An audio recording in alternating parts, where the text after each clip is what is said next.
What's up, dudes and dudes of the internet? My name's Seth, and today we're going to be playing some Dark Devotions. Now, before we get started, I want to let you know that there's a Kickstarter for this game right now in the description. There is a free playable demo that you can end up messing around with.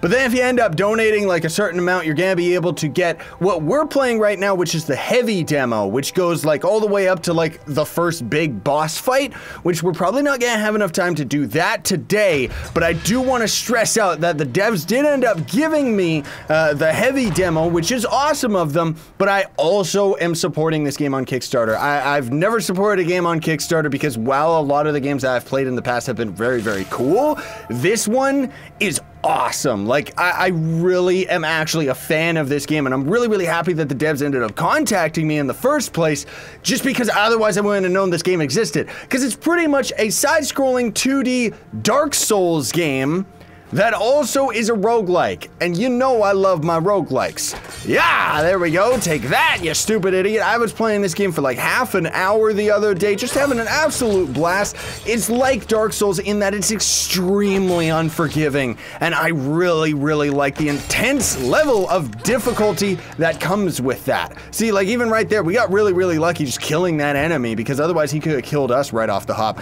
Now, the other thing too that I think is really interesting is the fact that the game world and everything about it is static. Like, it's not some random generation, which is cool. I love procedural generation in my roguelikes, don't get me wrong. But the fact that this is all just set world and means that you can actually learn it, which is awesome and all too rare these days, you know? Ha! That roll is so beautiful. That's going to come into play a little bit further on. Some weapons can help you solve puzzles, yes, because we actually have to use an arrow to the knee.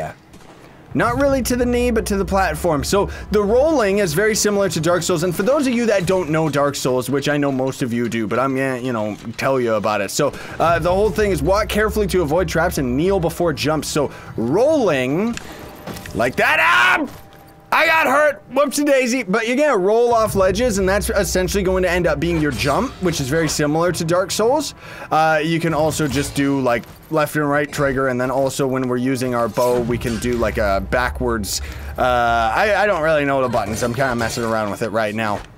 I kind of forget them, I mean, is what I'm saying. But you can see we got a stamina meter underneath our health, which is just awesome because as you end up getting less and less stamina, of course, your character is going to end up getting bewinded, and then you're not going to be able to do any combos and stuff. Now, the reason why this is of importance is because you'll kind of have a trade-off very similar to the Dark Souls games, where if you have heavier armor, you're going to have more defense, but you're going to have a lot less stamina, and you're also going to be moving a lot slower. So it's kind of a nice counterbalance of, do you actually take the, you know, heavy armor for the protection, or is that going to be something that's going to end up getting you killed overall because of the slowness of it? There's also going to be big two-handed weapons. Each of the enemies can potentially end up dropping certain pieces of gear. So you can see on top of our health in the top left, we've got shields. So we've got 1, 2, 3. That's just what our armor gives us right now. So the items that we keep picking up will actually repair our armor. So the way that the game works is while we do have a health meter, we only have a set amount of hit points. So we have 3 hits to our armor, and then we're going to start taking raw health damage. And as of right now, we only have 3 raw health. There's going to be certain mechanics as well, similar to roguelikes, where you are going to end up being able to keep certain things in your adventures, but not really that many items. You know, and then the whole thing too is if you end up dying, you're going to end up respawning back at like the main area, and you're going to end up starting with like 0 gear and having to go and get it all over again. But the fact is that you can end up unlocking different pathways that will end up allowing you to kind of skip to further ahead sections. So we got a stamina flask right here, which refills your stamina bar. And then we've got Templar's armor, which is going to give us more to our slashing. I don't know what the perfo is. I'm assuming that's got something to do with like, I don't really know, whatever. Oh, I see, or the Boney's cloak, which is the other piece of armor that we just had, or just put on 2 seconds ago. And then cast an explosion with the goddess idol, which that's really, really cool that we can throw down bombs and kind of use them tactically either on enemies, but you can also use them in the environment to kind of destroy things. However, I have never found a destructible wall. That's kind of the whole thing, though, is that you're going to be able to find all sorts of crazy secrets in the environment and everything like that, you know, which is, again, to the further point that we actually, you know, that it's all like static maps, so we, you know, we can kind of keep our eye on all that stuff. So right now we actually just got a poison, so infection, walking hurts. It just gives you a quick description, you know, of the what it is, or like a description of, you know, like the lore aspect of it. But then right underneath it, it just tells you walking hurts. So every step that we take, we're going to end up counting down that meter. So in 19, 18 steps, we're going to end up taking damage. So that's where we can end up trading our souls in order to actually cure it. There's going to be these statues kind of around in the world that you're going to be able to go up to. So this one's going to be curing disease. Some of them are going to heal your health and stuff. So the act of praying consumes your faith. And right now we actually can only carry 2 prayers, let's call it, or 2 faith bars. I don't know. Whatever you want to call it, you end up getting more faith by defeating enemies, and it just very, very slowly goes up. Now, one thing I do want to say that's very important as well is that it's actually going to take faith to save as well. So you're going to actually need to have enough to activate a save point. So I would recommend that you always have at least 1 if you can, but that's kind of the whole thing that I find very interesting about this game, is it's very hardcore in that even with something like a save point, it's like, do you actually take the save point, or do you want to get rid of all the curses and weaknesses that you have on your character before you end up doing the save point, in which case it gets really, really risky. So now what we can do here is we can swap out our shield for a torch, which is just specifically going to end up lighting the area.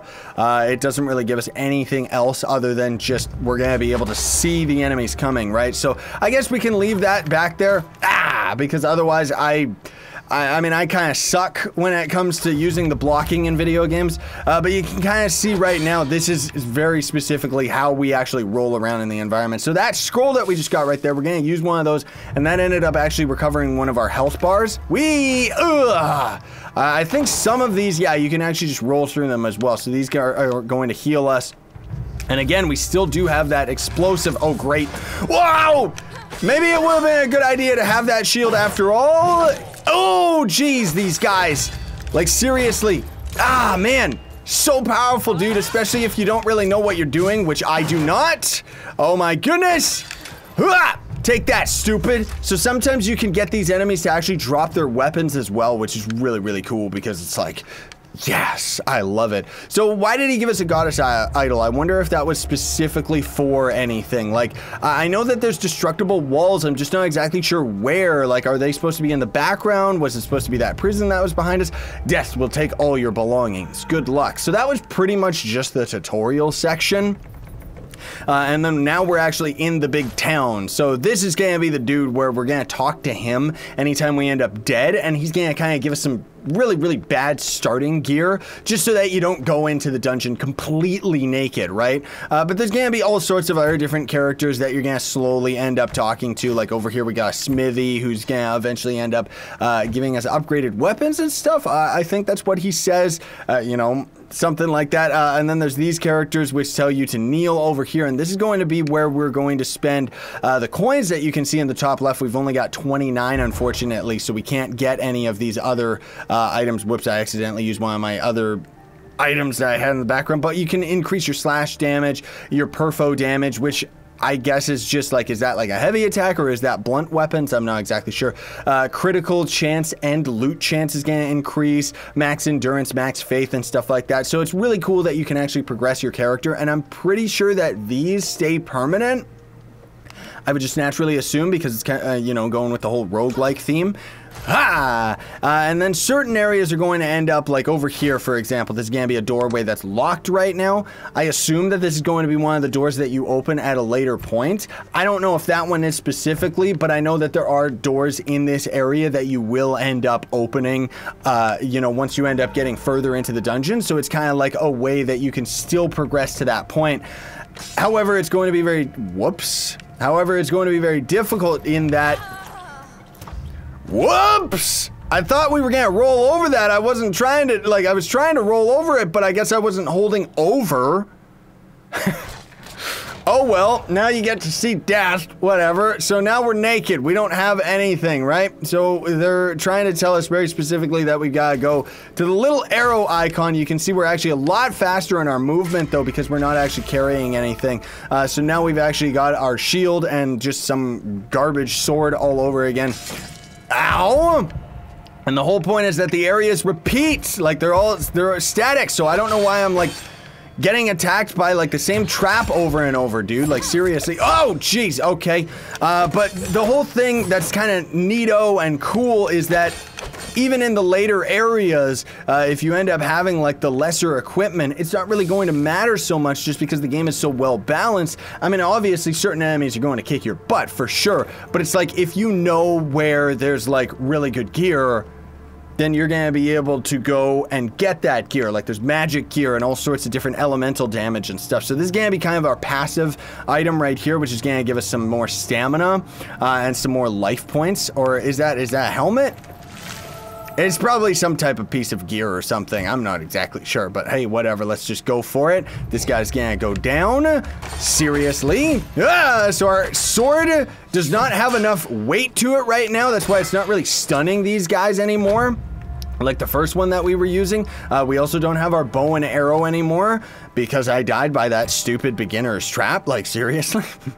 But already, like that's the whole thing, is this game just came out on Kickstarter like a couple weeks ago, and already it's just like, it's such a solid game, you know? Like they really are doing something amazing with this. And it's already like at this early stage. Like there's more games that come out in early access on Steam that are less polished and less of a video game than this, which is one of the big reasons we missed the Switch. Like that's just sad, which is why I'm going to, of course, like support it myself. Like seriously, I want to actually support these guys. I want them to get this game out, like seriously. So again, folks, links are going to be in the description for all that stuff because it's an absolutely beautiful game. Highly recommend you check it out for yourself because otherwise that's going to pretty much be it. I don't want to spoil anything more as we go into the dungeon. I want you to kind of explore it for yourself because the whole thing that's really, really cool as well is, as you saw, there was actually a different pathway in that other room because all these doors lock behind you. You can't go backwards. And the thing that's really neat is, as you end up taking all these different pathways, they kind of have a bit of a roadmap on the Kickstarter page where it shows there will be like 4 different pathways that are going to give you or lead you to 4 different bosses. And then, of course, those doors are all going to end up leading to the world boss itself. And that's going to be kind of like the big boss of the area that you're going to have to defeat in order to actually go to the next section and next world, which is going to be completely different theme than something like this dungeon that we're in right now, right? In any case, thank you so much for watching. Very much appreciate it. Don't forget to like, share, favorite, and subscribe for more daily content. It's also going to build up loyalty points for my merch store where you can get this shirt and a bunch of ours. Links are in the description for that, and links are in the description for everything about this game. Sign away and stay epic, everybody.